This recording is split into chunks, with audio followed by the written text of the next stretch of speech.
You're listening to the Full 10 Yards of Britball podcast with your host, Timothy Lambert-Monk.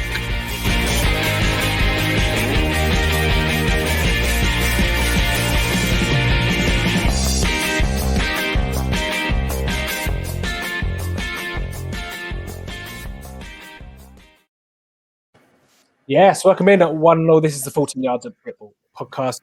We are continuing our tour up and down the UK, and we find ourselves this week in Northumberland. And as you can see, we have 4 people totally in huddle this week. We will get to them shortly.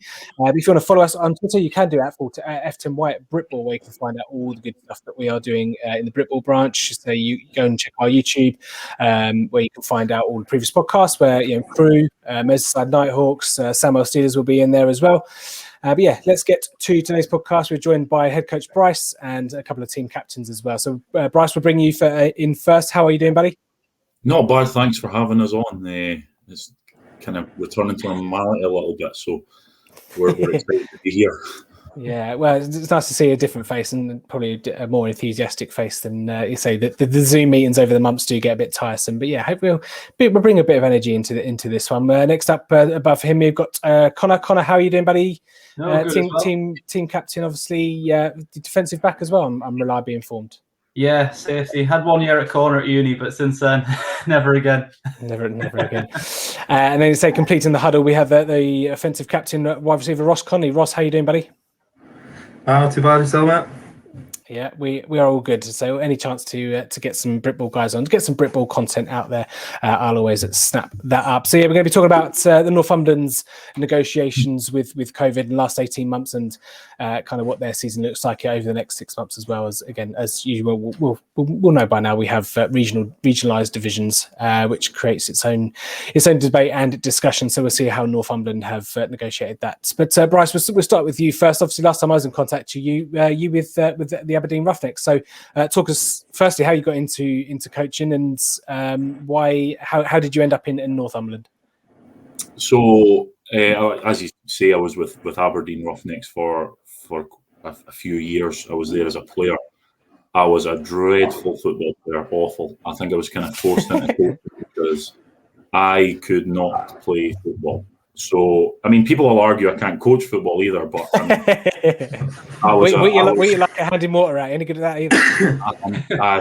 I could barely fill a Gatorade bucket. So, I mean, yeah, I played at Aberdeen I was involved with Aberdeen Roughnecks as a player for a couple of years, and then an opportunity came up to start coaching with Aberdeen, and I really obviously love football, so that's why I kind of hung around the team. I realised that maybe playing wasn't my forte, so let's kind of try a dab hand at coaching. They say that those that can't play coach. So I tried that and was there it started as a defensive line coach, moved up to the defensive coordinator and then became the head coach. Obviously, from Aberdeen, I had a move down to the south of Scotland for my career, so that kind of forced me to kind of leave Aberdeen and stuff. And I spoke with Northumberland and was more than happy to come on board with Northumberland due to their infrastructure. That would the kind of the way they've got a set up there with the university teams, and obviously they've been very successful in a kind of meteoric rise from their very young sort of team with the amalgamation of Northumberland Lightning and Newcastle Vikings. Mm-hmm. Yeah. So, there we go. And Connor, again, same to you. Kind of, how did you get into American football? Was it a case of just watching NFL on Sky Sports, or dare I say Channel 4 back in the days, or was it something else that you just tried out? How did you get into the sport? Yeah, I think that's how a lot of people start, isn't it? So I've always been massively into playing basketball since I was about 5 or 6. So American sports, then kind of you end up watching a few of the other ones. Youth and junior wasn't massively publicised when I was younger. So before I went to uni, I wanted to play, but didn't think there was anywhere. In hindsight, probably was Gateshead, for example, around the area. But so I emailed ahead, went for a uni and tried it out there. Obviously, quite enjoyed it. Stuck with it for 4 years at uni, and then got into senior football. I think Coach Johnson, who people in the North East will know, we had a a year where a lot of the university guys from the Northeast went to DC Presidents, who are in our division this year, but we were there for a year, ill-fated, didn't work out for whatever reason. And then obviously the Vikings was kind of born out of that season. Mick Tyler set it up, and been there ever since. But yeah, kind of probably the typical watched it, wanted to play, and then as soon as I got a chance at uni, to went for it. Nice stuff. And Ross, same for you? I started watching it when I was in the forces with a couple of lads down there, stuck on base on weekends. I was playing Sunday League football, and one of the guys I was playing with, we both sat on the bench, probably a bit too hungover to play. Do you fancy come down to this? I've seen it in the paper, Northumberland Lightning, and rocked up one weekend and absolutely love it and fell in love with it. Been in love with it, to be fair. Yeah. So certainly, as I say, I don't necessarily know anyone that's ever got into the sport and then fell out of love with it. It's always once you're in, you're definitely into the sport. Of course, Connor, just coming back to you. Obviously, you've been through a few a different set of head coaches, coordinators, and that kind of stuff. What would you say with Bryce's approach to the team and the coaching and player style? Is there anything?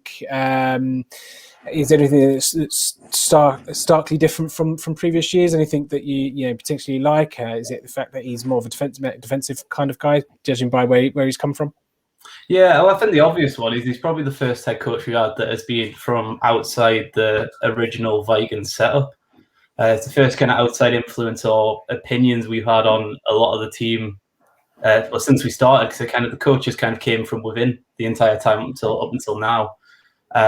And then, obviously a massive thing for me personally is that we've never really had a defensive head coach before. So there's been a lot more focus even in this preseason and in recent years, because the head coach tended to OC and the D always was pretty good. So we kind of got left alone a bit. But there's been a much more focus and intensity on D this year just because it's our defensive head coach compared to usual. And Ross, you can be as honest as you like. I can always post it if it gets a bit too scrappy. But obviously, if he's a bit more of a defensive-minded coach, is that as a wide receiver and as a guy on the offense, is he giving you the same amount of love, or has he been leaving that to some coaches? He shows everyone the love, really. To be fair, but I mean, we don't really get much other than Skelly and one-on-ones that we get to see much of Bryce in the defense. But this coaching setup that he's brought in as well has been spot on and a lot more focused on trying to score more points, get better every week kind of side of it, and get back to playing against the big boys next year. Absolutely. And Bryce, just a bit about when you joined Northumberland, was there any, because you kind of mentioned there that you're kind of one of the outsiders, in air quotes, you coming in, was there any particular difficulties with bedding in? So, is there, again, kind of mentioned about the change and kind of focus on defense from his side, but, playbook, talent levels that you've experienced might be different from obviously Aberdeen. Player availability, again, is dependent on, generally geographical location, but assuming Northumberland has not really been too much of an issue. But any particular difficulties for you personally with regards to the team or any players, playbook and stuff? Yeah, so not so much difficulties, but just an understanding of the area and the history of the area with American football. I thought the English Civil War ended in 1651, but apparently there's still a couple of people in the Northeast that like to keep it running. So, but it's a strange kind of environment to be in. From being an outsider into the Northeast, not fully understanding the history, but now that I've kind of caught up with the history of who people are and what clubs were clubs and all the kind of rest of it, that was an interesting sort of first couple of months bedding into that, speaking to who's who and what's what. In terms of on the field stuff, we've obviously installed 3 brand new playbooks from my point of view, from the defence, or as a defensive coordinator as well as the head coach. We've installed a playbook that is probably more complex than the guys I've ever played with before. It's on offense. It's certainly very different to what has been within this team before, as well as the kind of attitudes of the players as well. From some players not really understanding that what we have to do to go from getting to the championship game, but then taking that step up. It's not about beating, Aberdeen and East Kilbride and then celebrating beating these teams and then going to the playoffs and then beating other teams. It's about preparing to play Manchester, who are one of the best teams in the UK, Tamworth, who are one of the best teams in the UK, Merseyside, and about that's not just about turning up on a Sunday. It's about working nearly every day. The coaches certainly got that memo, and I kind of pride myself on I'm probably one of the hardest working guys, and the coaches are definitely going to be the hardest working coaching staff in the UK period. You know, we spend a lot of time working with that, so that kind of attitude as well. But it's been a fantastic response from the players. We've had players leave, we've had players that are not happy, because it's kind of interesting. When I came in, that I said this to the guys, that they're going to be kind of sitting there going, well, we won the division and you coached at a team that didn't, so why do you think you can tell us this? And I totally understand that, but at the same time, you know, you haven't won the division. You won the division, but you haven't won the championship, and you haven't been promoted to the Premiership. And the players will tell you, well, they were 5 minutes away a couple of years ago from getting to the Prem, and the overall feeling among players at that time was, I kind of hope we don't win, because we're just going to come straight back down, because we're not prepared throughout the season to cope with Tamworth, Manchester. We don't have that, that buy-in from players throughout the whole year, that turn up to practice week in, week out, that lift, that eat right, that study film, that study football, and generally buy into a programme. And the coaching staff as well. Like the coaching staff, I'd not worked with any of them, or I'd worked with one of them before.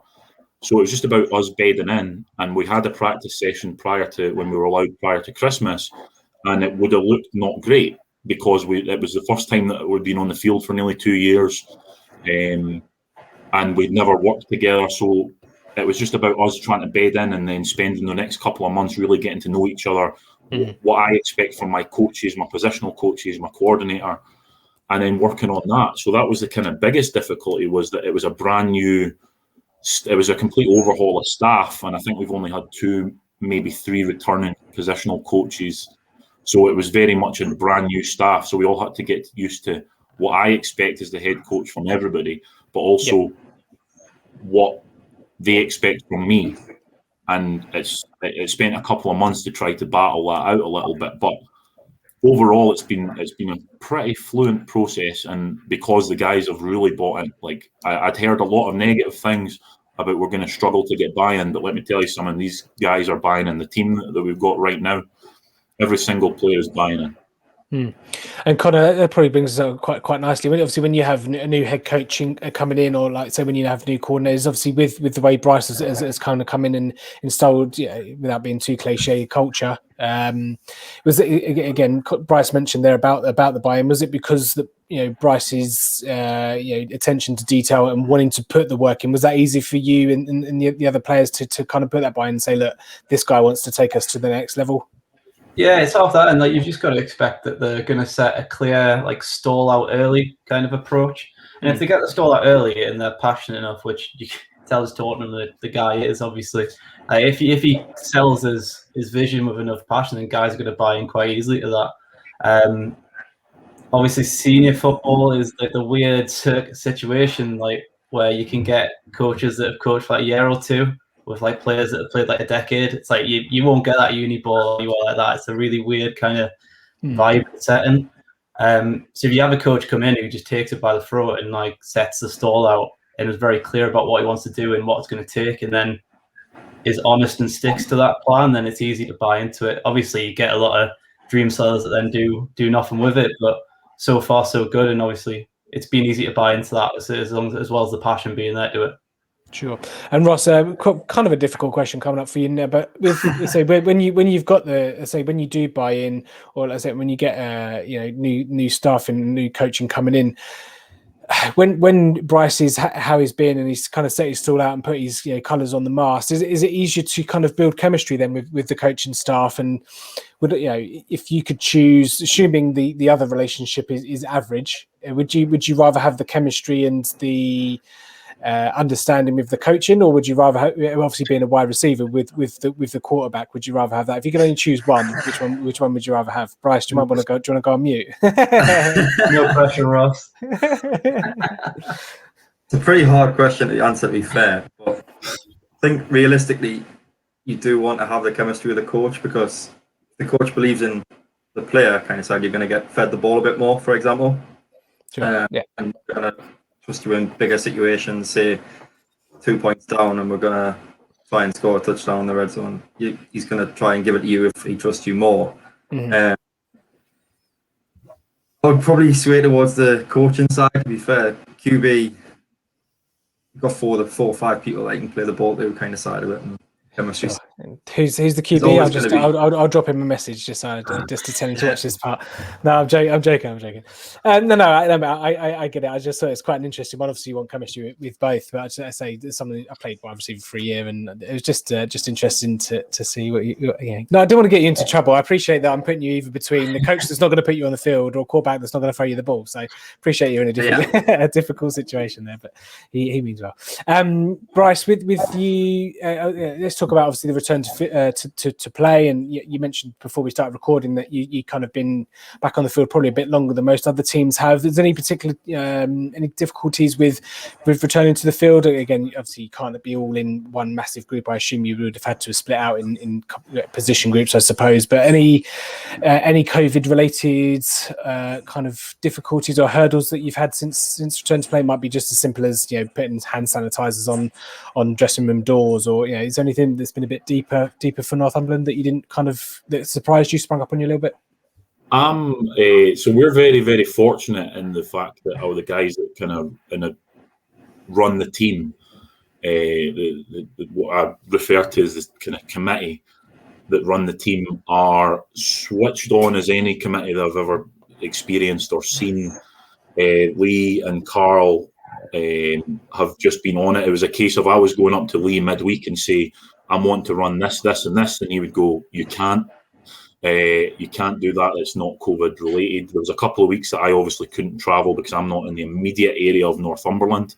Sure. So there was a few practice sessions that I wasn't able to make, but it was still, like I say, and obviously we've got another guy, Kev Randall, who's been at every single practice session, making sure that all the paperwork and all the admin is done. So I've not had to worry about it from a COVID point of view, because we've got 3 or 4 guys that are absolutely excellent with dealing with the kind of admin and stuff that I would, it's my job at the moment is just going through the practice plan, sending it to these guys and saying, are we allowed to do this per our regulations? Because when I look at some of the regulations, it's a bit of a minefield, and you can and you can't and you can and you can't, whereas it's been taken completely out of my hands, and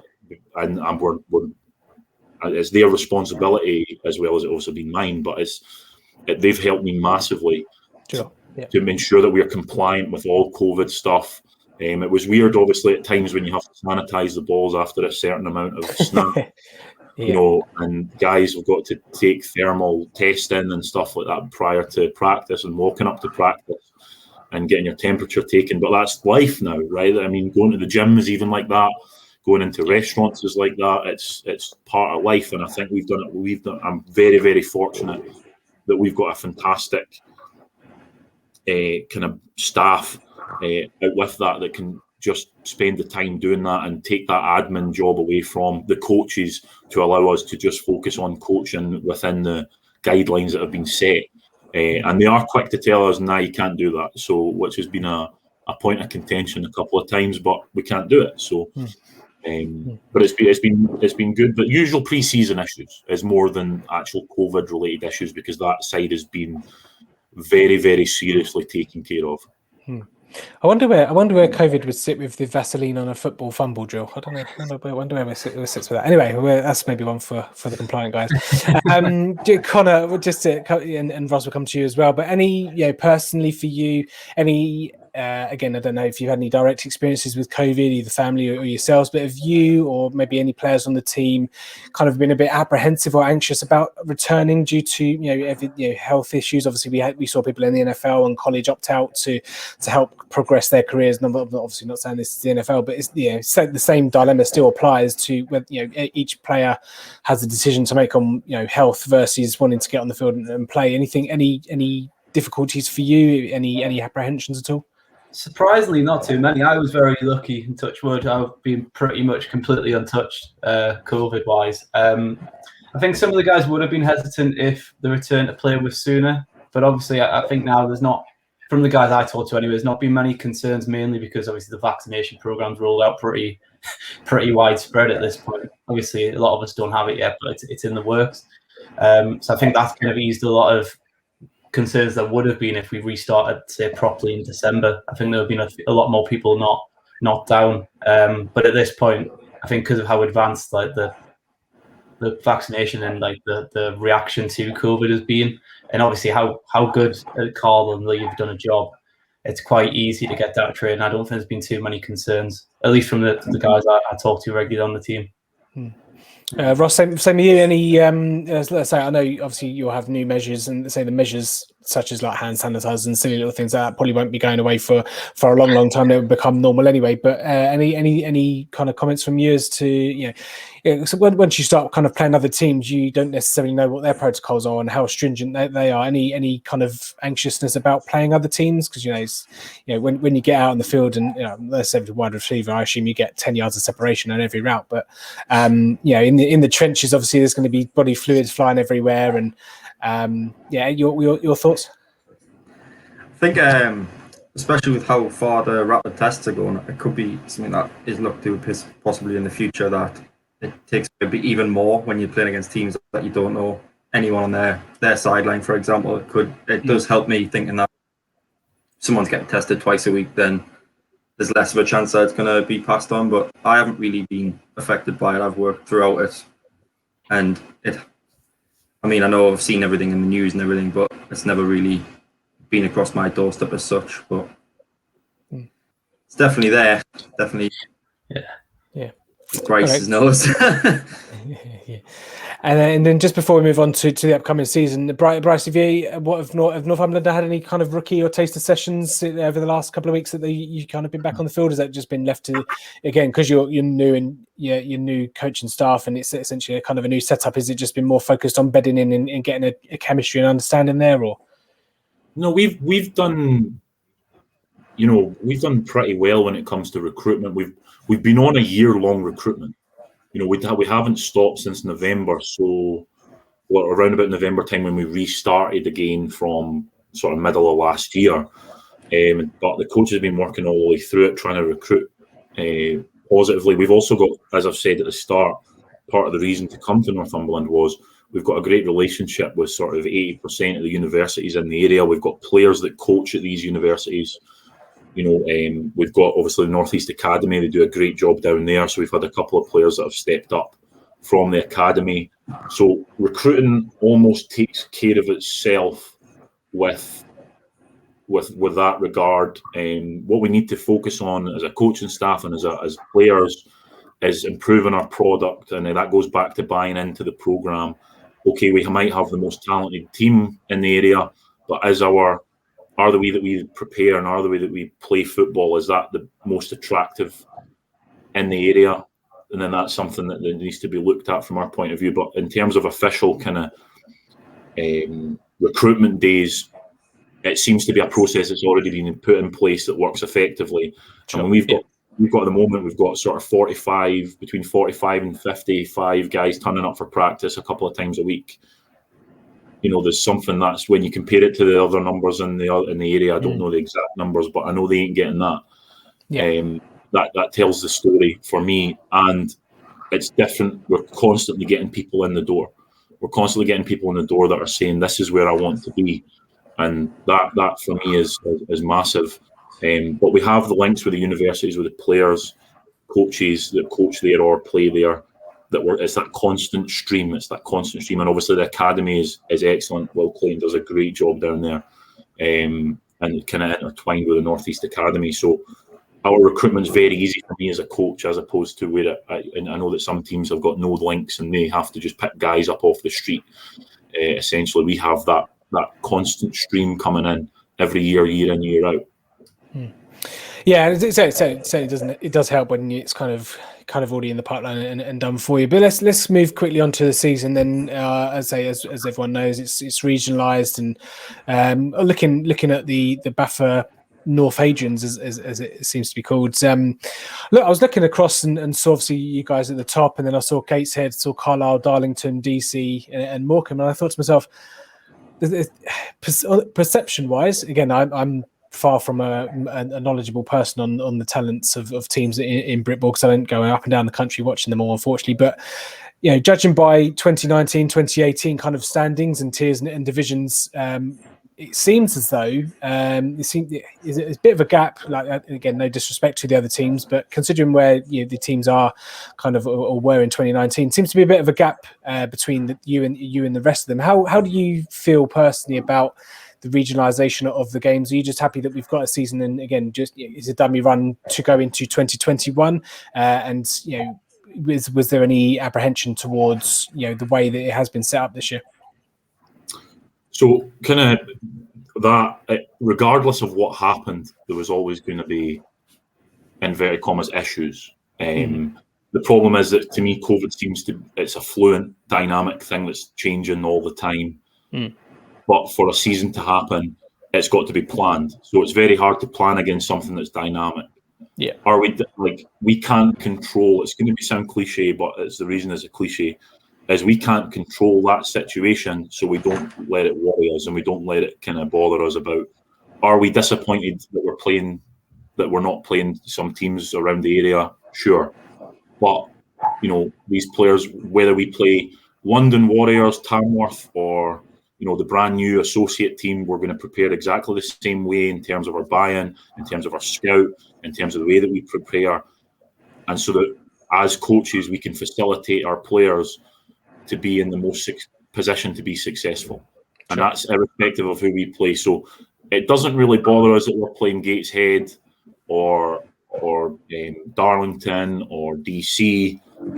We're going to prepare like we would prepare all the time as a dry run for 2022, when it, in inverted commas, matters or is perceived to matter. I'm just glad football's back. I'd have taken this last year.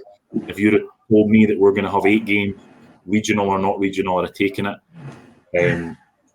There's sort of obviously the kind of other school of thought is, if you're travelling to Morecambe, which is X amount of miles away, then why can't you travel to Manchester, which is X amount of miles away? There's that sort of, if you're travelling, then what does it matter kind of scenario. But whatever BAFA decided they were going to do, they were going to be criticised. There was obviously there's 2 schools of thought and everything.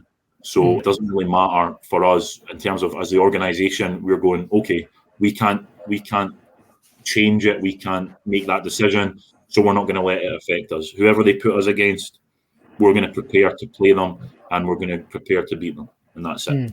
Sure. And just before I get Ross and Connor's thoughts, how do you, just a point on BAFA, how well was it communicated with your team and your players, and to get all the organisation of fixtures? Because obviously, again, with it being dynamic, I assume a few spanners have been thrown in the works over the last couple of months anyway. But from a communication and transparency point of view, did you feel that BAFA did a good job? Or, again, I'm not asking you to criticise them or say what they could have done better, but were you kept reliably informed of kind of what's going on, or was it just a case of watching their social media for updates and the website? Or no, we had a couple of meetings with teams that we had hoped that we'd be in a division with,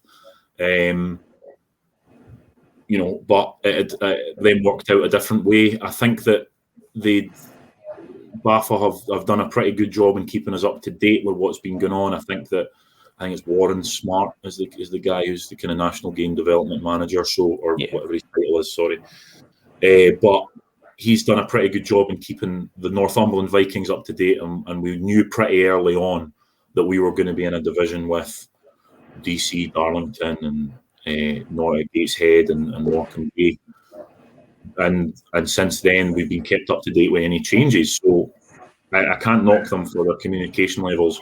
From the Northumberland Vikings point of view, sure, other people have got problems with what has happened and stuff, but we can't change it. We can't make that decision, so we don't let it affect us. Yep, that's fair enough. And Connor, for you again, let's say, on paper, and we know the game's obviously not played on paper, but as a defensive back, and you're looking for, you're even more determined to post some shutouts, and again, remember how to play the game of football in a competitive sphere to again kick on and play in 2022. Yeah, I mean, I think I'll speak for most players. I think everyone's just happy it's back to start with. Like, I'm just happy there's something competitive going this year. Is it who we would pick to have played if we had the choice? Probably not.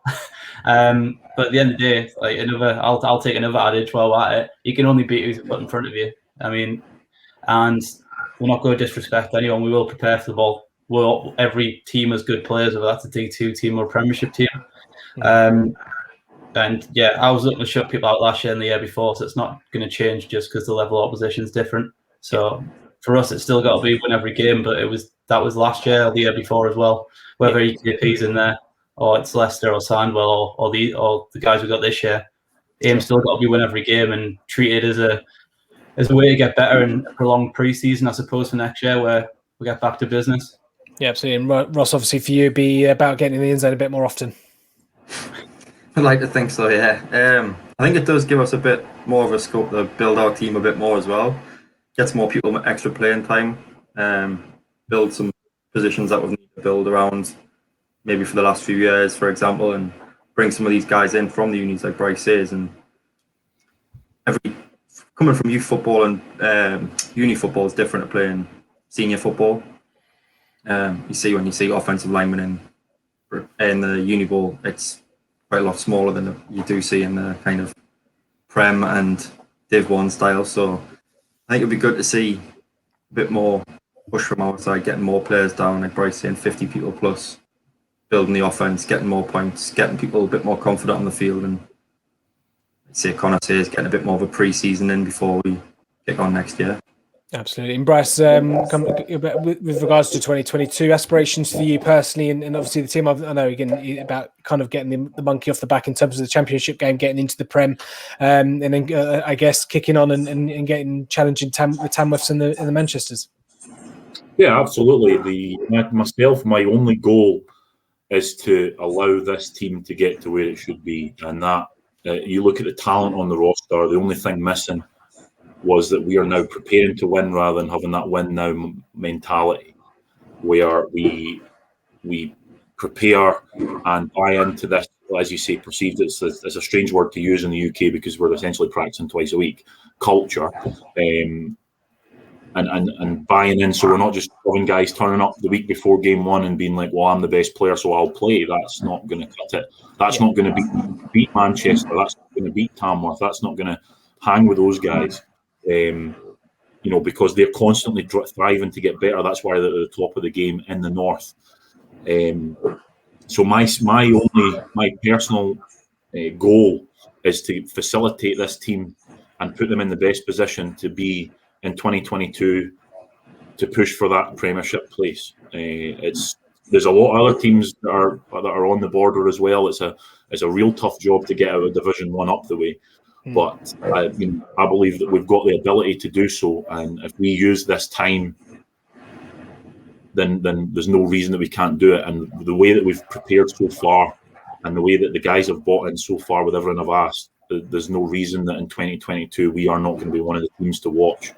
And then hopefully after that, we're going to be maintaining a place in the Premiership and then competing for playoffs in the north. Yeah, absolutely. Let's hope for 2-3 years' time from now we'll be talking about you. You're looking forward to the Premiership season. Absolutely, looking forward to that. And Conor, Ross, just a final word from you guys. Any particular aspirations, personally for you guys?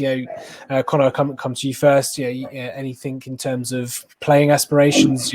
Maybe further down the line. Again, I don't know how many years you feel you've got left, and any aspirations to get into coaching at all? Do you do any coaching bits now? I'll start with Vikings and go on. So like Vikings, where I think everyone's got to just be getting the Prem. I mean, some of the guys there, myself, have been at that last hurdle twice now in a row. So it's the ultimate team sport, and like I've had good personal starts the last couple of years, but it doesn't really matter if we're not in the Prem. So aim for season, just get there because as a player, that's where you want to be playing against the best and get the tape in the Prem games. Coaching wise, I actually am the defensive coordinator for Newcastle Uni. So I've been lucky enough I got into coaching just after I left uni because that's kind of how it usually starts for uni players. And then had a few years at Durham with Coach Rooney and Kev, who you've talked to before, I think. And then when Kev moved to Newcastle, I've joined him there as a DC. So yeah, so I'm already kind of in it. So I'm kind of happy with how the coaching's going. But again, even at the uni level, we're just trying to get the Prem as well, because I think we got the final hurdle in the uni game this year and got beat. So I'm not very successful in that final Northern final. I'm not really doing that well so far. But it's a Prem all round. You want to be coaching or playing against the best at the highest level, and you don't get any other accolades or getting to play against a higher level than that without getting to the Prem first. Yeah. Ross? Same goes, to be fair. I mean, the aspiration is just to get that promotion. What happens during the season happens during the season. It's not about one player, it's about everyone in the team kind of side of it, pulling together and getting that level. And realistically, I've only been to that stage once in the final. I wasn't playing the year before, and it was awful losing in that final there. So realistically, I don't want to get back to that stage and lose again.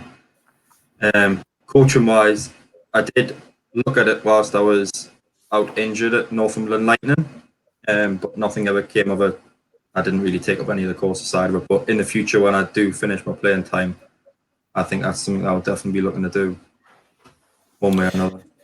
Very good. Well, make sure, Ross, when you do that, you head over to our website where you can sign up for our Flying the Flag scheme, where we might be able to help you pay for your level 1, which is a lovely segue. I didn't know that was coming, but you've actually teed me up like a beauty there. But yeah, anyone out there that is listening, wanting to be a coach, wanting to be an official, head over to website 410yards.com/Britball, where you can find all about our Flying the Flag scheme, where you can register your details, and well, hopefully every now and again we'll pick a couple of people and get those there. And if you want to see, we've picked out a couple of people already, Dale Russell and Laura Dye. Go and see how they're getting on.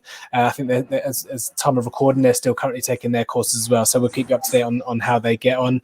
But that's Northumberland's pit stop tour all done and dusted. Thanks to Bryce, Ross and Con, obviously, for joining us. If you're someone watching this and you want to get your team on, you want to get your head coach on, and I'm not necessarily going to grill him, but maybe Ross would argue that. Come give us a follow on socials. Come and get in our DMs and say we would love to get you on an interview as well. So we will be back next week when we do this all again. #for the game.